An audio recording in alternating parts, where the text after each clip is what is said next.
Hello, I'm Gus Downing, President and Publisher of the D&D Daily, and we're here today with Roger Layden, President, Michael Campbell, VP of National Sales, and Greg Saputo, Regional Sales Director for Sekure Controls.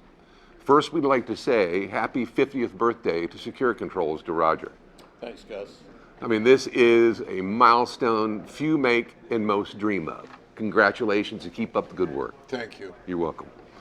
Sekure Controls develops and manufactures innovative asset protection systems that maximize return on investment for its retail and industrial customers.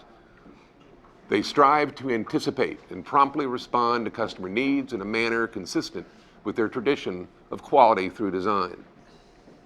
For 50 years, Sekure Controls has been working with retailers to reduce shrinkage caused by shoplifting. Over that time, there's been an explosion of new products in the consumer electronics and fashion-focused soft lines industry. Added to this challenge are the increased competitive pressures to reduce cost and staffing. Whether you're seeking a custom item, or a standard product, Sekure Controls strives to keep your cost in control and in line by controlling the manufacturing process. Their 3 manufacturing plants are devoted to quality and cost-effective production. Their team of professionals can take your idea from concept to completion by keeping the entire process within Sekure Controls. They can reduce delivery time, control of quality, and ensure your satisfaction with the finished product.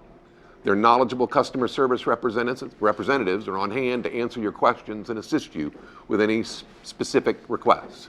With that, we'd like to thank you, Roger, Mike, and Greg, for supporting the event and being here today.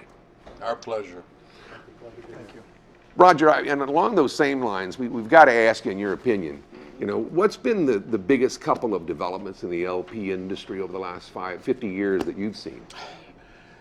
It's almost too long to explain, but it has developed into an industry. When I first started 50 years ago, I was selling convex mirrors out of the trunk of my car on a day. Well, gasoline was 39 cents a gallon, and you could stay at a Holiday Inn for $11. And there was no loss prevention. It was the security guy, maybe a retired policeman. Today, it's an industry. The LP director, vice president, whatever his title is, he has a say in what's happening within the stores today. Before, they would be not recognized. Profusion of products that are out there being developed and brought to the marketplace. I probably, at the present time on my desk in Chicago, have 3 products that were under development now, and mostly are requested to protect something that has come out onto the market. It's strange. I've never seen anything like it in my life over the last couple of years. Yeah. How many products do you have, or patents, I should have? I got probably 60 or 70 patents, Gus. I don't even count anymore. Sure. Products, if you were to really look and count how many different versions, it's well over 800. And I started with a convex mirror, and that's all I had. Great evolution. Oh, unbelievable. Yeah. Gentlemen, I'll open this up to everyone. What's really been your top sellers? What products are you known for, and what's the hottest item out there, so to speak? Gentlemen? Well, I could tell you from my experience, we sell thousands of convex mirrors and domes. I mean, literally, Gus, it's tens of thousands. And then out of the 800 or more products, 1 year, one product will fly off the shelf, and another year, something else, and the other one will die. So clothing is becoming a big issue now.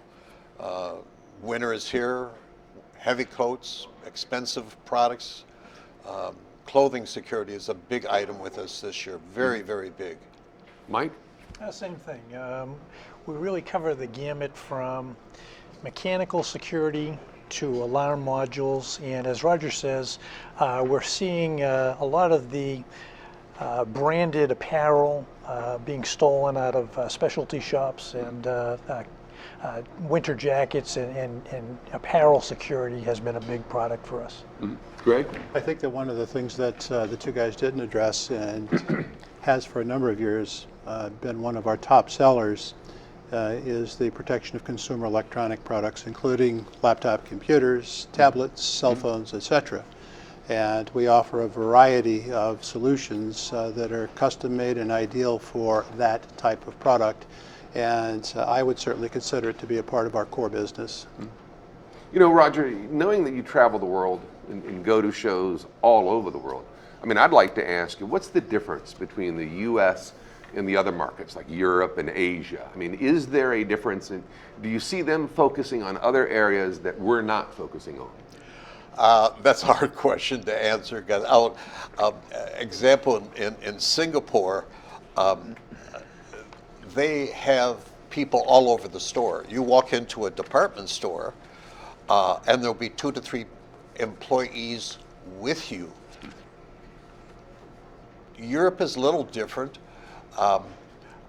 They tend to put a lot of things under glass, for lack of a better terminology. They lock it up. They lock it up, and because there is just there are many small shops in the European market. Yes, they do have their hypermarkets, they do have their department stores, but there are many small retail shops, individual, and it's very difficult to cover all of them.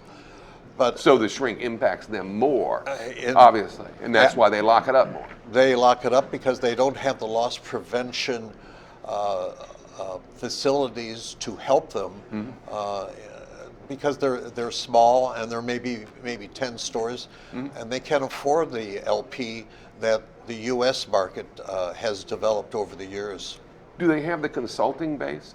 The loss prevention executives out there as consultants? I mean, obviously they sound like they may be lacking there as well. I think that would be a lacking.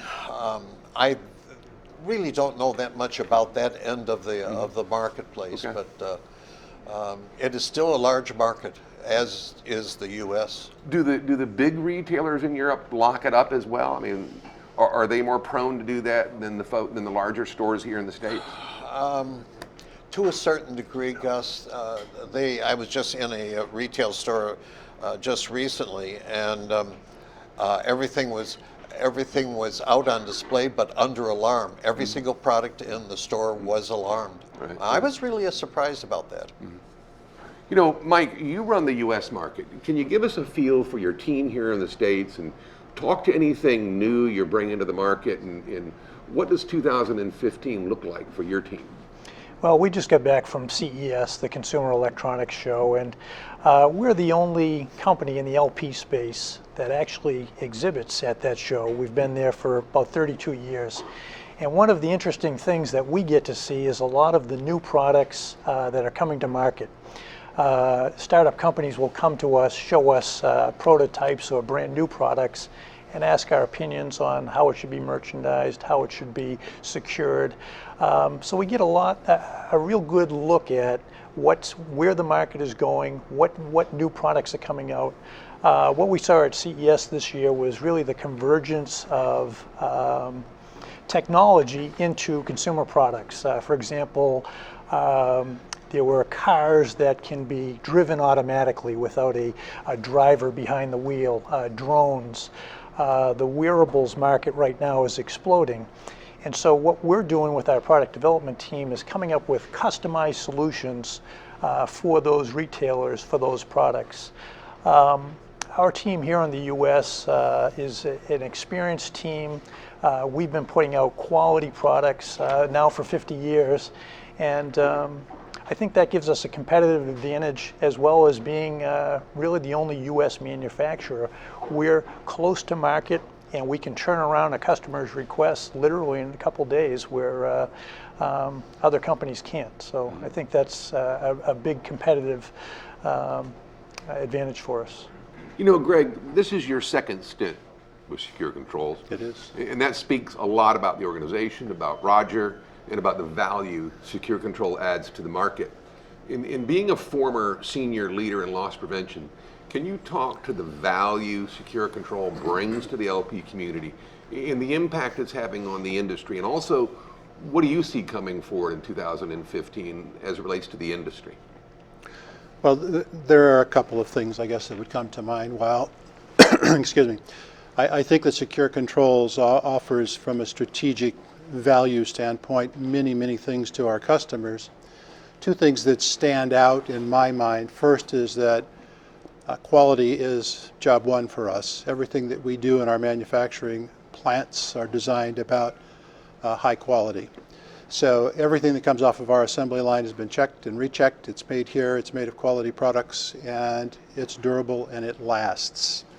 So I think that that's very, very important to our customers, and many of them certainly recognize that, and they become repeat customers for us. Second, I think that from an after-the-sale perspective, our customer support ranks very, very high in the industry.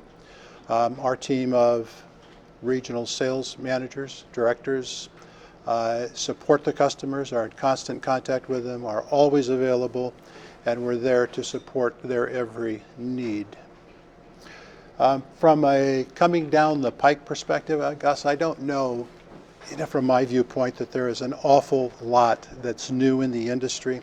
However, I think that the impact, the ongoing impact of ORC will continue to be felt for the foreseeable future, and it's certainly not an issue that's going to go away. And from a retailer's perspective, it's an area that they're going to continue to have to address and look for solutions to control the shrink that stems from it.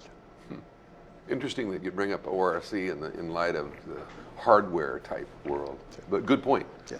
Roger, is there anything you'd like to add? I mean, congratulations again on 50 years. God bless you. I mean, that's just wonderful. But is there anything you'd like to say to the industry?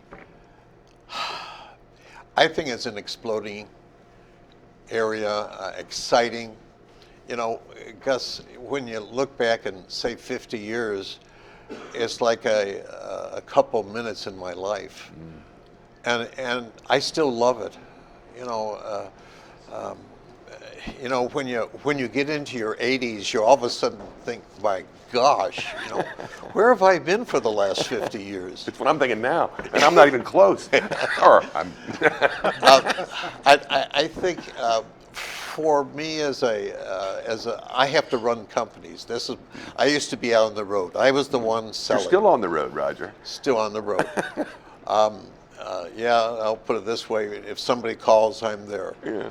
But it's getting the access to the LP people throughout the United States, really the world, to sit down and talk with them and find out their problems.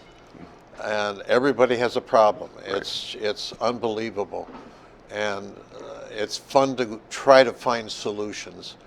It's hard. It's difficult, but finding the solution and then saying we're gonna use that in our chain. Boy, that's a high. Yeah. Always has been. And, congratulations. And Gus, thank you. This has been phenomenal. Well, I appreciate it. We appreciate it. Okay. And my team works really hard on it. Okay. So. And I'll see you again in 50 years. I hope so. Yes. Well, that's it for this episode, ladies and gentlemen. I want to thank the Sekure Controls team for being here today, and I want to thank you for watching. And like I always like to say, let's keep them safe out there.